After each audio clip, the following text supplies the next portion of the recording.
Sinibak ng Malacanang ang isang commissioner ng National Commission of Senior Citizens o NCSC dahil sa umano'y pagsisinungaling at iba pang paglabag. Sinampakan ng reklamong administratibo si Commissioner Raymar Mansilungan dahil sa pagsisinungaling kaugnay ng napag-aralan.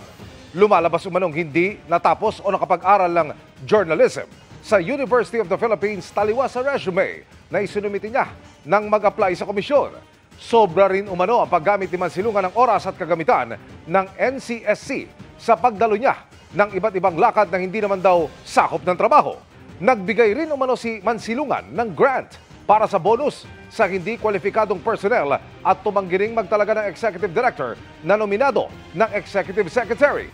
Sa desisyon ng Malacanang, sinabi ni Executive Secretary Lucas Bersamin na dapat kundinahin ang pagsisinungaling ng sinumang opisyal ng gobyerno. Itinanggi naman ni Mansilungan ang mga paratang at iginiit na nakapagtapos siya ng journalism.